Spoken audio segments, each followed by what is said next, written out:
తెలంగాణ పల్లెల్లో సంక్షేమ పథకాల సందడి మొదలైంది.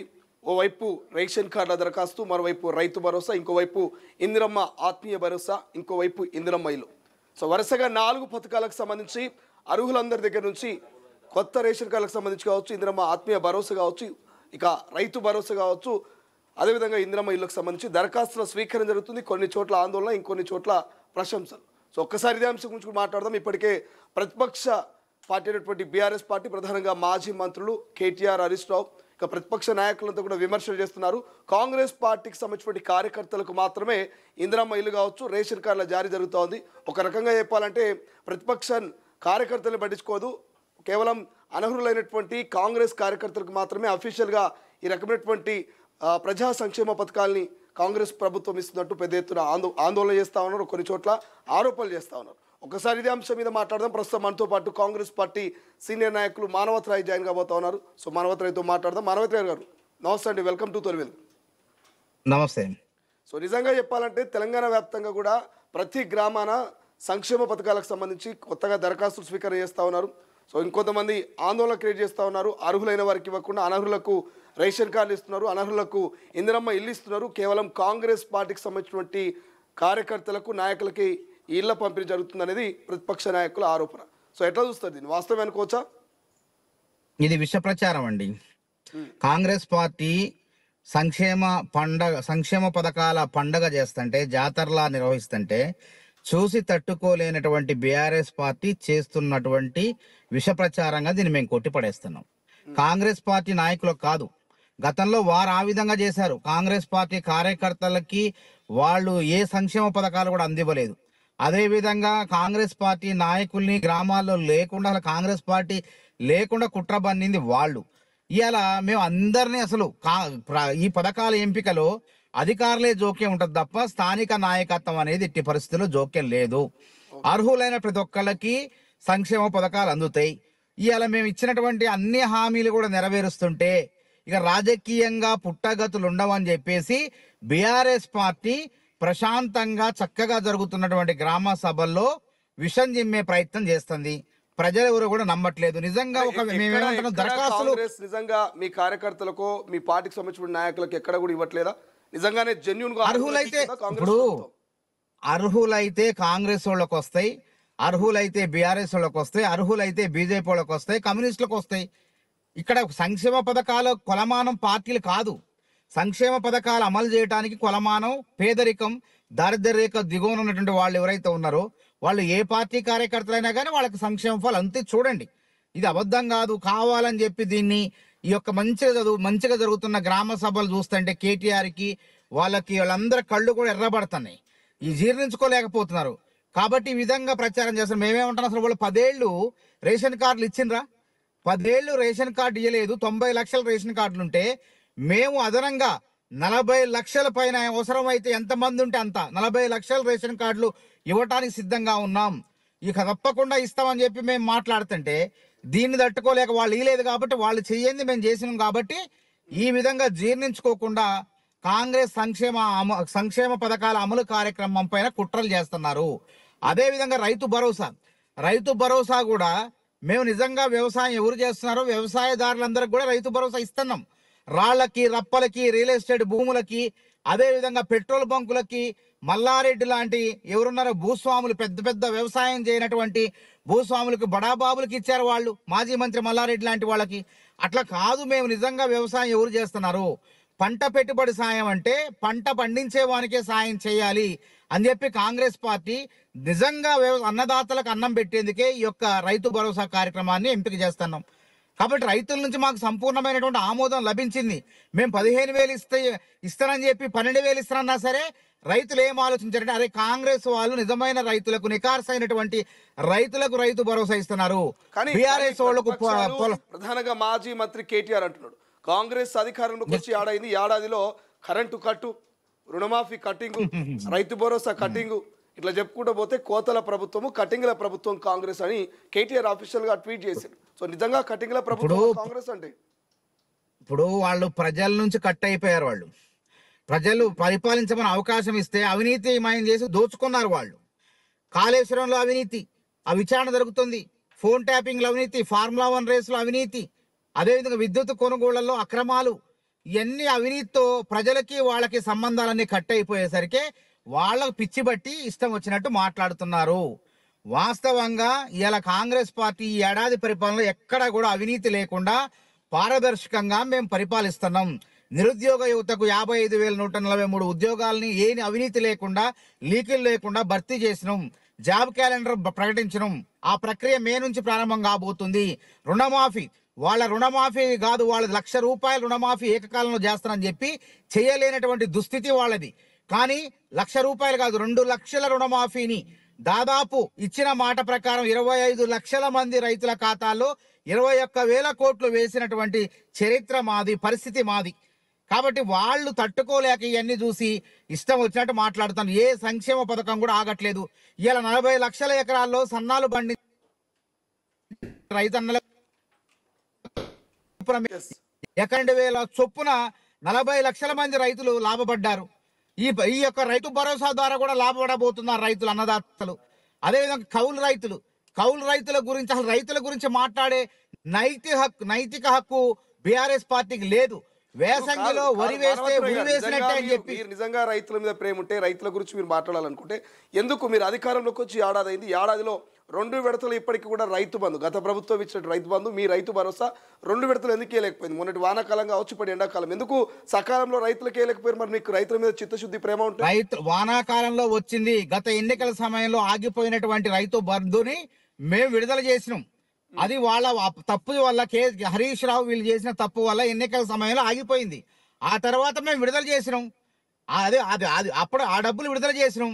మళ్ళీ మేము ఏం చేస్తున్నాం అంటే, ఇప్పుడు ఈసారి వర్షాకాల యాసంగికి వీటికి కూడా విడుదల చేయబోతున్నాం.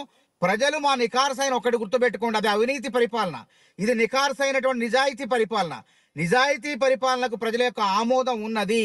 కాబట్టి అన్నదాతల మీద ముసలి కన్నీళ్లు గార్చిన గతంలో వాళ్ళు చేసిన తప్పులు అనేకం ఉన్నాయి. గతంలో అన్నదాతలు వరి వేస్తే యాసంగిలో ఉరివేసినట్టు అని చెప్పి అన్నదాతలను బెదిరించారు. కానీ వీళ్ళు మాత్రం కేసీఆర్ గారు తన ఫామ్ హౌస్ లో యథేచ్ఛగా యాసంగిలో వరి వేసి అత్యధిక ధరలకు అమ్ముకుంటే, నా తెలంగాణ రైతాంగం మొత్తం ఎకరాకు 30,000 చొప్పున పంట బండిపోవటం వల్ల, కేసీఆర్ గత ప్రభుత్వం చర్యల మూలంగా, హెచ్చరికల మూలంగా పంట బండియకుండా అట్లా వదిలేయటం వల్ల నష్టపోవడం జరిగింది. కానీ ఈ రైతుల్ని గత ప్రభుత్వం ఆదుకోలేదు. కానీ ఎక్కడో హర్యానా, పంజాబ్లో రైతు ఉద్యమంలో పాల్గొనలేదు. ఆ రోజు కాంగ్రెస్ వాళ్ళకు, ఢిల్లీ రైతులకు, అన్నదాతలకు అండగా ఉంది.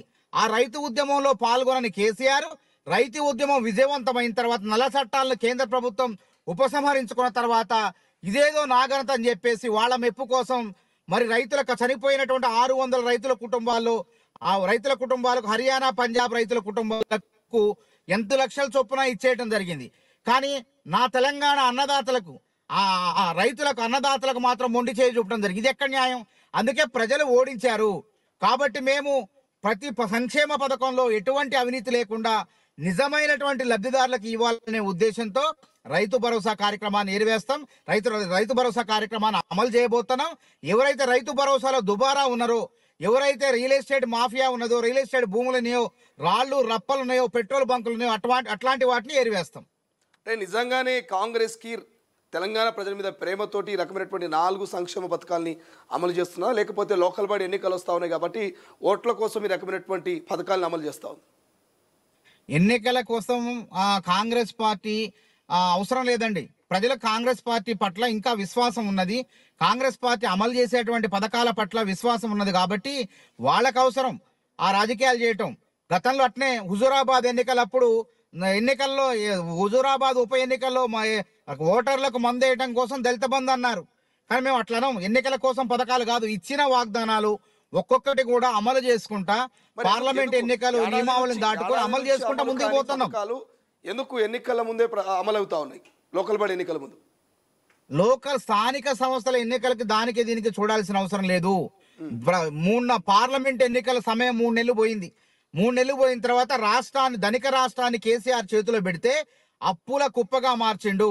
మేము ఈ కేసీఆర్ చేతిలో ఈ రాష్ట్రాన్ని పెట్టేటప్పుడు ఉమ్మడి రాష్ట్రంలో 16,000 కోట్ల మిగులు బడ్జెట్ తో ఉన్న ధనిక రాష్ట్రం తర్వాత కేసీఆర్ పరిపాలనలో 10 ఏళ్లలో అప్పుల కుప్పగా మారిపోయింది. ఆ రోజు మేము చేతిలో పెట్టడం 60,000 కోట్ల మాత్రమే అప్పు ఉన్నది. కానీ కేసీఆర్ పరిపాలనలో 7.5 లక్షల కోట్ల అప్పుల కుప్పగా మార్చారు.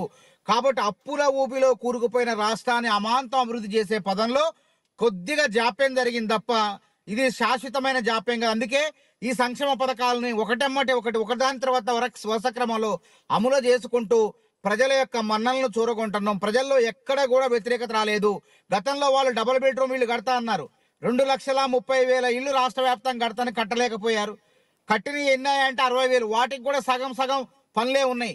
వాళ్ళు చేసినటువంటి తప్పులకు 150 కోట్లు ఆ యొక్క డబుల్ బెడ్రూమ్ ఇళ్లు పూర్తి కావడానికి కాంగ్రెస్ ప్రభుత్వం కట్టుబడి నిధులు మంజూరు చేసింది. అదే విధంగా వాళ్ళు చేయనటువంటి గతంలో 20 లక్షల ఇందిరమ్మ ఇల్లు కట్టినాం.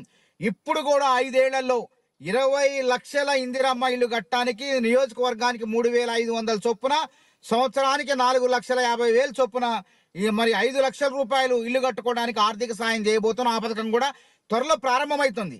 కాబట్టి ఇవన్నీ కుళ్ళుబోతు చర్యలు ప్రతిపక్షానికి, ఇవన్నీ కుళ్ళుబోతు మాటలుగా ప్రజలందరూ కూడా చూస్తున్నారు. ప్రజలు కాంగ్రెస్ పార్టీ సంక్షేమం పట్ల, చేస్తున్న అభివృద్ధి పట్ల సంతోషంగా సంతృప్తిగా ఉన్నారు.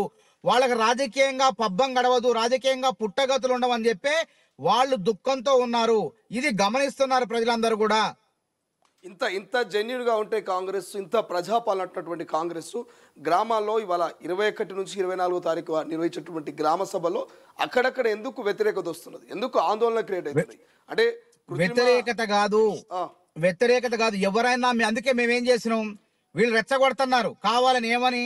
మేము ఒకవేళ దరఖాస్తులు మిగిలిపోతే 21 నుంచి 24 వరకు గ్రామ సభలు తీసుకుంటాం. ఒకవేళ ఎవరన్నా అర్హులు ఎవరైనా మరి ఒకవేళ దరఖాస్తు చేసుకోకపోతే వాళ్ళకు కూడా చివరి వరకు కూడా అవకాశం కల్పిస్తాం. ఇది నిరంతర ప్రక్రియ. రేషన్ కార్డులు ఇవ్వటం కానీ, రైతు భరోసా ఇవ్వటం కానీ అని స్పష్టంగా ప్రచారం చేస్తున్నాం. కానీ ఎవరన్నా తప్పు, ఒకవేళ అర్హత సాధించిన వాళ్ళు ఎవరైనా ఒకళ్ళు మాట్లాడితే దాన్ని భూతద్దంలో చూపించి చిలవలు పలవలు చేసి కాంగ్రెస్ పార్టీని బద్నాం చేసి, కాంగ్రెస్ ప్రభుత్వాన్ని బద్నాం చేసే ప్రయత్నం బీఆర్ఎస్ పార్టీ చేస్తానికి కంకణం కట్టుకుందని చెప్పి స్పష్టం అర్థమైంది. కానీ క్షేత్రస్థాయిలో ఆ విధంగా లేదు. మేమే అంటున్నాం, ఎవరైనా ఒకవేళ అర్హత అర్హులై ఉండి దరఖాస్తులు మీ పేరు రాకపోతే మళ్ళీ తీసుకుంటామని చెప్తున్నాం. తీసుకుంటామని చెప్పిన తర్వాత పంచాయతీ ఎక్కడ ఉందో ఒకసారి ఆలోచన చేయండి. కాబట్టి లేని పంచాయతీ ఉన్నదని చెప్పి కృత్రిమ ఉద్యమాలు సృష్టించే ప్రయత్నం చేస్తుంది బీఆర్ఎస్ పార్టీ. అది గుర్తుపెట్టుకోండి.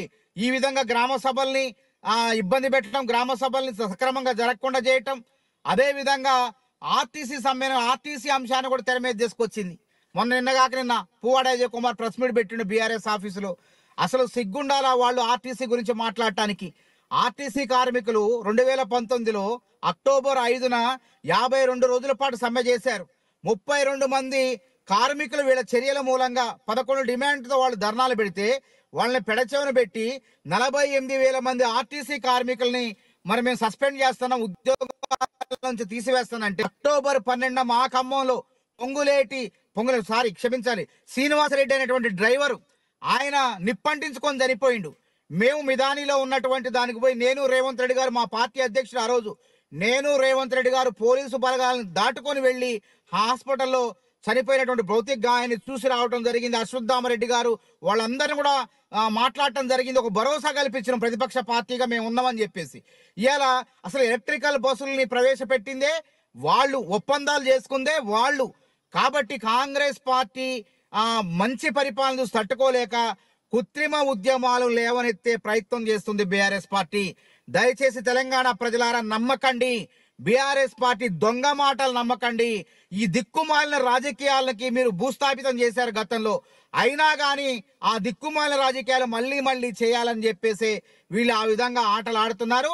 ఈ ఆటలు ఎల్లకాలం సాగో. ప్రజల నుంచి వాళ్ళు తరిమివేయబడ్డారు, పాతాళ లోకానికి నెట్టివేయబడ్డారు. కాబట్టి ఇంకా వాళ్ళకి బుద్ధి రావట్లేదు. మేమేమంటాం అంటే నిర్మాణాత్మక ప్రతిపక్షంగా వ్యవహరించండి. ఈ సంక్షేమ పథకాలు ఏదైనా అవినీతి జరిగితే మాట్లాడి, అంతేగాని ఈ సంక్షేమ పథకాలు ఇవ్వటానికి మేము ప్రారంభం గ్రామ సభలు పెడితే అందులో దూరి సందట్లో సడియమే అని చెప్పి పానకంలో పొడగలెక్క రాజకీయాలు చేస్తే ప్రజలే మళ్ళీ మిమ్మల్ని తరిమి కొడతారని చెప్పి హెచ్చరిస్తున్నాం. ఎస్, థ్యాంక్ యూ అండి. థ్యాంక్ యూ ఫర్ జాయినింగ్ మానవత్రాయ్ గారు. సో ఇది ఓవరాల్గా అయితే మనకు అందరికీ తెలుసు, ఈ నెల 26వ తారీఖు నుంచి కూడా తెలంగాణ రాష్ట్ర ప్రభుత్వం ప్రతిష్టాత్మకంగా 26వ తారీఖున 4 సంక్షేమ పథకాలను అయితే అమలు చేయబోతోంది. 26 తారీఖున 4 సంక్షేమ పథకాల గురించి మనం గతంలో అనేక మార్లు మాట్లాడుకున్నాం. సో ఒకటి రేషన్ కార్డుకు సంబంధించి కావచ్చు, అండ్ రేషన్ కార్డుతో పాటు ఇందిరమ్మ రేషన్ కార్డుతో పాటు ఏదైతే ఇందిరమ్మ ఆత్మీయ భరోసా కావచ్చు, ఇందిరమ్మ ఆత్మీయ భరోసా, అదేవిధంగా సో రైతు భరోసా అండ్ ఓవరాల్గా ఇందిరమ్మ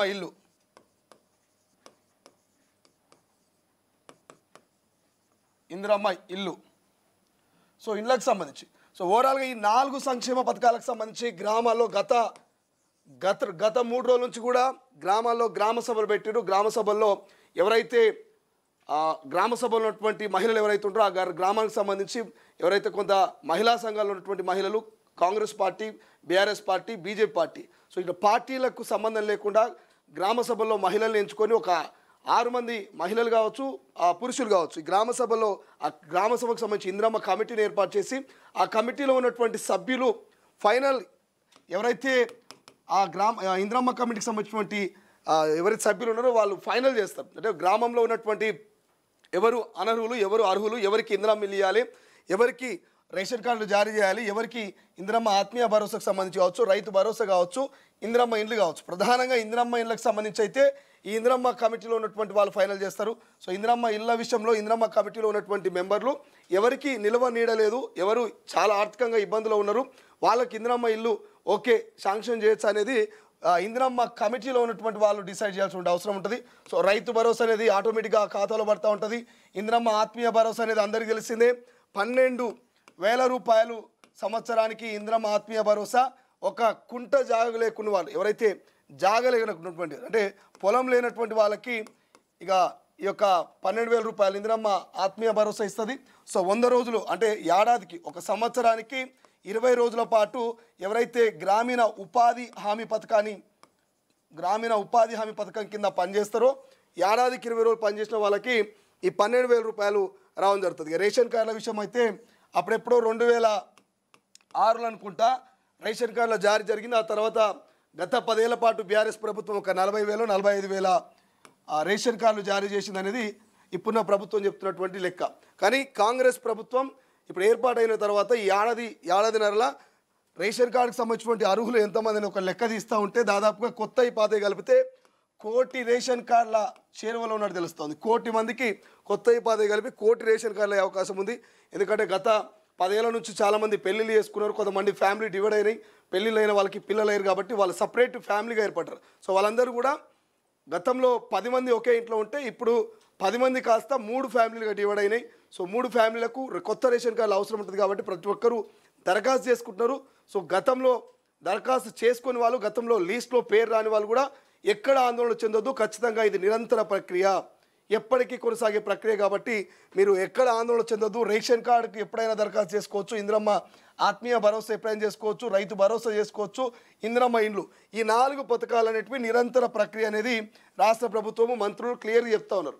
సో కొన్ని చోట్ల కృత్రిమ గొడవల్ని ప్రతిపక్షం క్రియేట్ చేస్తున్నట్టు కూడా మంత్రి సీతక్క కావచ్చు, ఇతర నాయకులు, కాంగ్రెస్ నాయకులు చెప్తా ఉన్నారు. కృత్రిమ గొడవలకి మీరు వెళ్ళకండి. సో ఈ యొక్క 4 అంశాలు మాత్రము ఈ నెల 26న ఎంతో ప్రతిష్టాత్మకంగా అమలు కాబోతున్నాయి కాబట్టి ఎక్కడ ఆందోళన చెందొద్దు. గ్రామ సభలకు సపోర్ట్ చేస్తూ గ్రామ సభల్లో మీ దరఖాస్తుల్ని పెట్టుకొని మీరు ముందుకు వెళ్ళాలంటూ ఇప్పటికే రాష్ట్ర సర్కార్ సూచిస్తుంది. సో చూద్దాం మరి నిజంగానే కాంగ్రెస్ నేత మానవత అన్నట్టు కృత్రిమ గొడవల, లేకపోతే నిజంగానే తెలంగాణలో ప్రజలు కొంత వ్యతిరేకతగా ఏమైనా కాంగ్రెస్ ఏడాది పరిపాలన మీద ఉన్నారా? సో తెలంగాణ ప్రజలు రానటువంటి లోకల్ బాడీ ఎన్నికల్లో తేల్చే అవకాశం ఉంటుంది. సో అప్పటిదాకా మనం చూడాల్సిన అవసరం ఉంది. ప్రపంచంలో ఏ మూల ఏ క్షణం ఏం జరుగుతుందో వేగంగా తెలుసుకోవడానికి తొలి వెలుగు వాట్సాప్ ఛానల్ని ఫాలో చేయండి.